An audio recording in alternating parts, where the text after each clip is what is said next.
بسم اللہ الرحمن الرحیم۔ السلام علیکم ناظرین گرامی، حضرت علی کرم اللہ تعالیٰ وجہ کریم کے کتنے بھائی تھے اور کتنی بہنیں تھیں اور ان کے کیا نام تھے، ان میں سے کون کون ایمان لایا، یعنی ہماری آج کی ویڈیو کا موضوع ہوگا۔ ابو طالب کے 4 فرزند تھے اور 2 بیٹیاں تھیں۔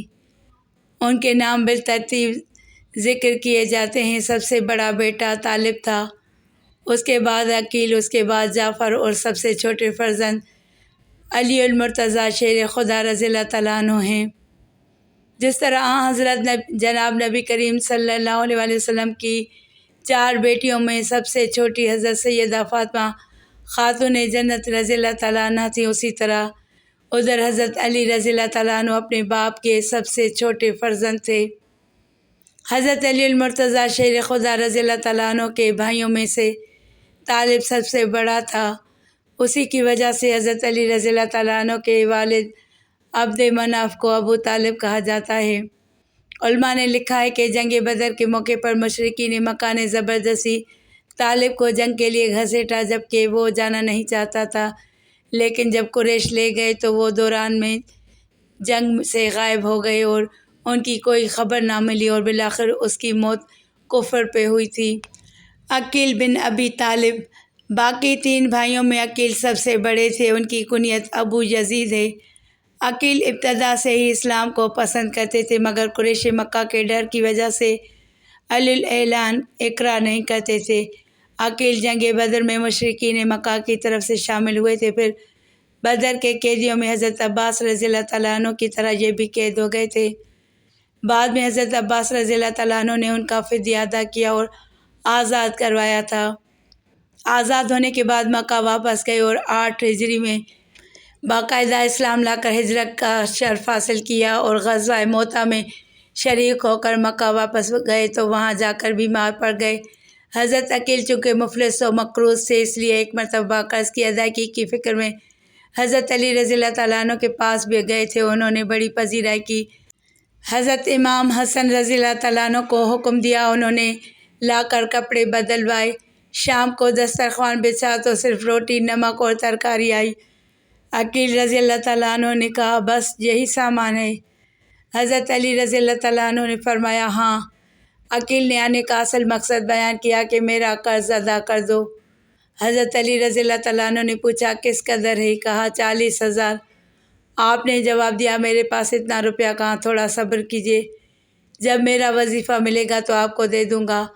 عقیل نے کہا، تم کو کیا دشواری ہے؟ بیت المال تمہارے ہاتھ میں ہے، مجھ کو وظیفے کے انتظار میں کب تک رکھو گے؟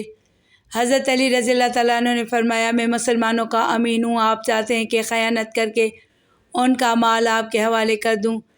یہ جواب سن کر عقیل مدینہ منورہ چھوڑ کر ملک شام چلے گئے، جہاں پہ ان کا قرض حضرت امیر معاویہ رضی اللہ تعالیٰ عنہ نے ادا کر دیا۔ بڑھاپے میں آپ نابینا ہو گئے تھے۔ آپ کی وفات 96 برس کی عمر میں ہوئی تھی۔ جعفر بن ابی طالب۔ ناظرین، عقیل بن ابی طالب کے بعد حضرت علی سے بڑے بھائی حضرت جعفر طیار ہیں۔ ان کے مشہور القاب الطیار، ذوالجناحین اور ابو المساکین ہے۔ ان کی خصوصی صفت، مورخین یہ لکھتے ہیں کہ آپ ابتدا سے ہی اسلام کو پسند فرماتے تھے اور 25 یا 30 آدمیوں کے بعد مشرف با اسلام ہوئے تھے۔ اللہ تعالیٰ نے آپ کو دونوں ہجرتوں کے ساتھ مشرف فرمایا۔ قیام حبشہ کے دوران ان کا ایک نمایاں کارنامہ حدیث و سیرت کی کتابوں میں ملا ہے کہ بادشاہ حبشہ کے دربار میں آپ نے صدقات اسلام پر ایک نہایت اعلیٰ تقریر کی، جس میں توحید کا بیان، رسالت کے فضائل اور اسلام کے محاسن بیان کیے تھے، جس کی وجہ سے نجاشی بادشاہ پر رکت طاری ہو گئی۔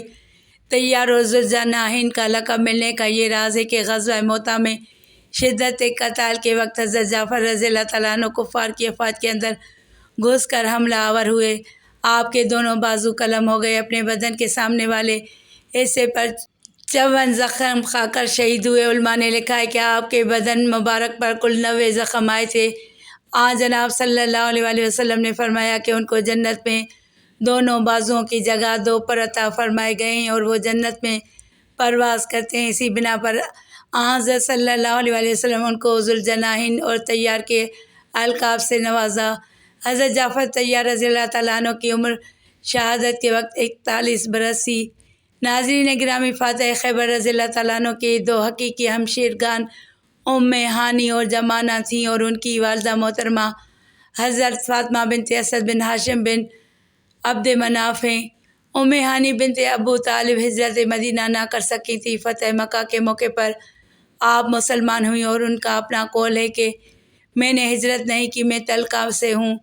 ام ہانی ان کی کنیت ہے، اور ان کا نام فاختہ بنت ابی طالب تھا، اور بعض علماء نے ان کا نام ہند بنت ابی طالب لکھا ہے۔ ام ہانی کی شادی حبیرہ بن ابی وہب بن عمرو مخرومی سے ہوئی تھی، اور اس سے اولاد بھی ہوئی۔ یہ شخص اسلام نہیں لایا تھا اور فتح مکہ کے موقع پر نجران کی طرف بھاگ گیا تھا۔ اس کی موت شرک پر واقع ہوئی۔ اس کے مرنے کے بعد حضرت علی نے اپنی ہمشیرہ کا نکاح حضور صلی اللہ علیہ وآلہ وسلم سے کرنا چاہا، جس کے بارے میں مکمل تفصیل ایک الگ ویڈیو میں دی گئی ہے، آپ اس کو دیکھ سکتے ہیں۔ جب مکہ فتح ہوا تو اس موقع پر ام ہانی کے خاوند کے 2 رشتہ داروں کو کفر کی بنا پر حضرت علی رضی اللہ تعالیٰ عنہ نے قتل کرنے کا ارادہ فرمایا۔ اس پر ام ہانی آن جناب صلی اللہ علیہ وآلہ وسلم کی خدمت میں حاضر ہوئیں۔ آپ صلی اللہ علیہ وآلہ وسلم اس وقت غسل فرما رہے تھے، اور حضرت فاطمہ الزہرا رضی اللہ تعالیٰ عنہ پردے کا انتظام کیے ہوئے تھیں۔ جب آپ غسل سے فارغ ہوئے، نماز ادا فرمائی، تو اس کے بعد ام ہانی رضی اللہ تعالیٰ عنہ نے گزارش پیش کی کہ علی المرتضیٰ رضی اللہ تعالیٰ عنہ میرے خاوند کے رشتہ داروں کو جو بنی مخزوم سے ہیں قتل کرنے کا ارادہ رکھتے ہیں، اور میں نے ان کو امان دی ہے۔ تو جواب میں حضور صلی اللہ علیہ وآلہ وسلم نے ارشاد فرمایا، ہم نے اسے امان دی جسے تو نے امان دی، جیسا کہ صاحبزادی حضرت زینب رضی اللہ تعالیٰ عنہ نے اپنے زوج ابوالعاص کو پناہ دی تھی۔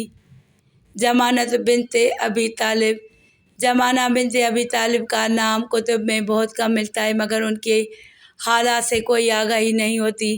یہ بھی حضرت علی المرتضیٰ رضی اللہ تعالیٰ عنہ کی حقیقی ہمشیرہ ہیں۔ ان کا نکاح ابو سفیان بن حارث بن عبد المطلب کے ساتھ ہوا، اور اولاد بھی ہوئی ہے۔ ابو سفیان بن حارث فتح مکہ کے موقع پر مسلمان ہوئے تھے۔ جمانہ بنت ابی طالب کا اسلام لانا اور ہجرت کرنا بعض علماء نے ذکر کیا ہے۔ حضور صلی اللہ علیہ وآلہ وسلم نے پیداوار خیبر سے 30 وسق خرما جمانہ بنت ابی طالب کے لیے مقرر فرمائے تھے۔ اس بیان سے یہ معلوم ہوتا ہے کہ وہ خلعت اسلام سے مشرف تھیں، اور جمانہ فتح خیبر تک حیات تھیں۔ بعض مورخین نے کہا ہے کہ وہ واقعہ کربلا میں شریک ہوئی تھیں، اور واقعہ کے بعد ان کو اسیروں کے درمیان میں اسیر کر لیا گیا تھا، اور پھر امام سجاد علیہ السلام کے ساتھ مدینہ واپس آئی تھیں۔ روایت کے مطابق وہ کربلا میں حاضر ہوئیں۔ ان کا انتقال 60 ہجری کے بعد ہوا، اور بقیع میں دفن ہوئیں، جبکہ کچھ کے نزدیک وہ مدینہ میں رسول اللہ صلی اللہ علیہ وآلہ وسلم کی حیات مبارکہ میں فوت ہوئیں اور وہیں دفن ہوئیں۔ جو حضرات اس کی تفصیلات معلوم کرنا چاہیں وہ درج شدہ کتب سے استفادہ کر سکتے ہیں۔